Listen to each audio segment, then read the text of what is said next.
Hello folks, welcome to Quick Clip Tips. My name's Randy and this is coming to you from the house that never sleeps. Who you gonna call? Ghostbusters!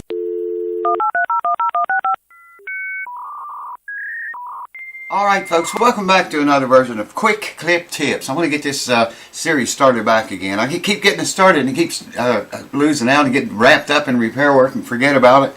And before I know it, it's over with, past. So we're going to get back into it. Quick clip tips. You got to say that 10 times fast. You got to do it. Try it. 10 times fast. Quick clip tip. Do it! Alright, well we've talked about guitars. This is mostly about acoustic guitars, by the way, though it somewhat applies to some electric guitars too. Semi-hollow bodies and hollow bodies. And even electric guitars with rosewood fretboard or ebony fretboards. You know, something that's not a maple finished fretboard. Those you don't have to worry about so much. But we're mainly talking about acoustic guitars here, and this quick clip tip is mainly focusing on guitars that are over-humidified. Now we haven't talked about that very much. A whole lot of the same things can happen to your guitar if you over-humidify. That happens if it dries out, oddly enough. Some of them are different, you know, it depends on a lot of things. Whether the guitar has stress on it over the time it dried out or it got over-humidified. By stress, I mean whether it has strings on it or no strings, whether it's tuned up to pitch or loosens strings. There's a whole bunch of variables with this stuff. But, you know, basically a guitar that's over-humidified, okay, that means there's too much moisture content in the wood of that guitar. So what's that do? What's that tell us? Well, it swells that wood up. The body, everywhere that's open grain, like the inside of the guitar, that's how a means of controlling the moisture content of the wood of that guitar. And like I say, if it's over humidified, it swells up, because that wood to swell up. If you look from the peg head, the nut up the peg head, and look down the fretboard, usually on an over humidified guitar, you will see a ski jump there. It'll come down. You look down, right where the fretboard extension is on the top. There'll be like a ski jump, that we call it there. Usually a guitar that's dried out very bad, we call that fall away, and it goes down the other way right there in that area, right where the fretboard extension is, from the fretboard extension to the sound hole. But most of the time, if you look down the neck and you see it coming up like that, it's a pretty good sign you're about to over humidify your guitar. A lot of people will argue this, but usually they will belly up when they're over humidified. Like I said again, that wood swells up, and if it's under string tension when it is being over humidified, getting over humidified, usually it'll belly up because the wood swells. It's got those strings drawing on it all the time, but not always. I've seen guitars sunk in, the belly sunk in when it was over humidified. There again, it depends a lot on the stress of the strings, whether it's got any stress at all or not as it's being over humidified. So, you know, that's another thing to look at, the belly. It depends on the stress a great deal.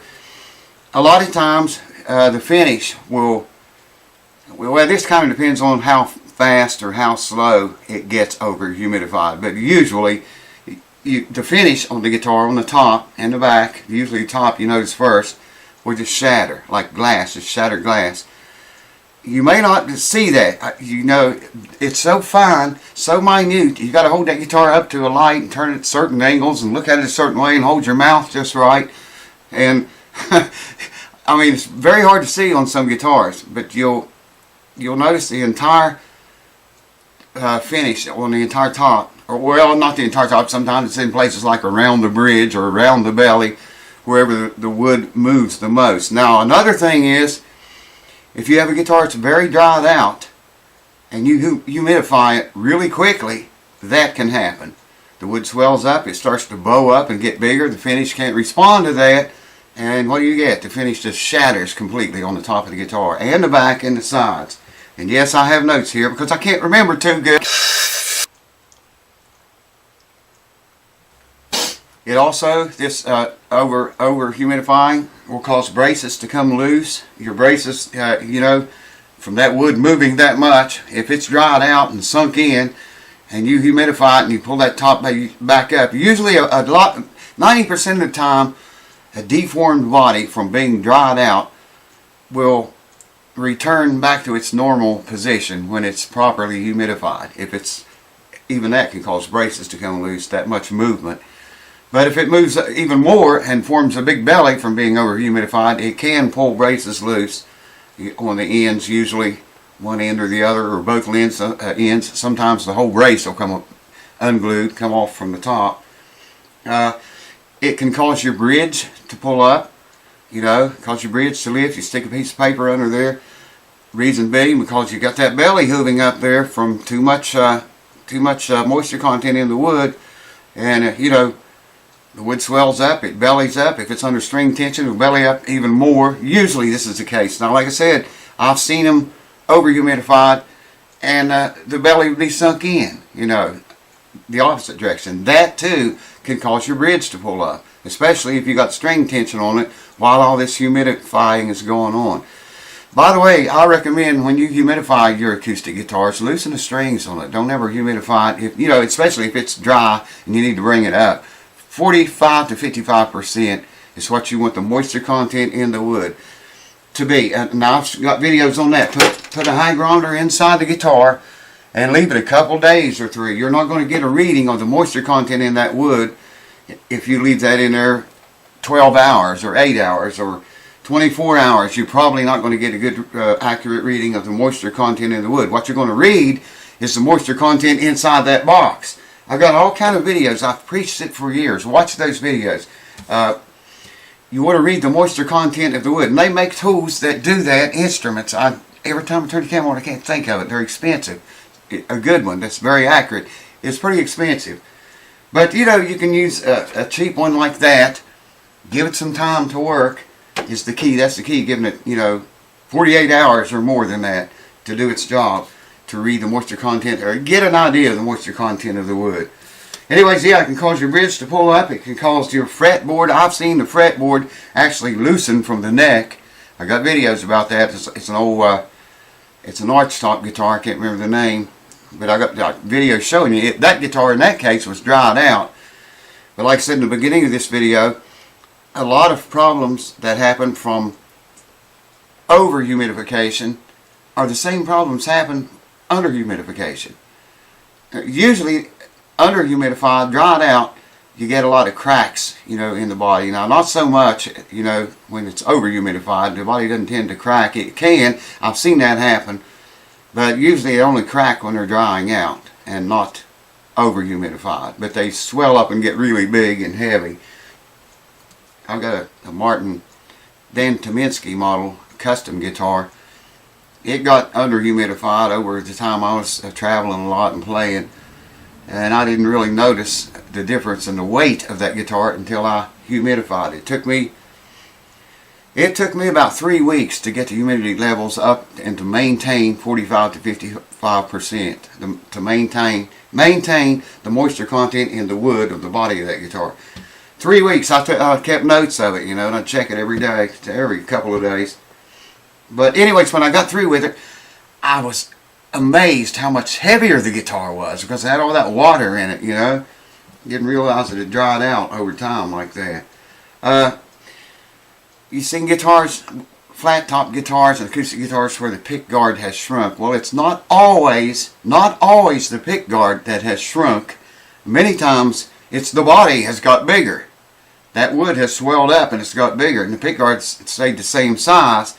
And you see them start to peel up around the edges of the pick guard. You know what I'm talking about? If you see a pick guard that's peeling, starting to, separate from the body around the edges, that don't always mean it's because that guitar's dried out. It could be over-humidified causing that to happen. Because those pick guards do not stretch. If anything, they do shrink. What else? Your bridge pins will get extremely tight.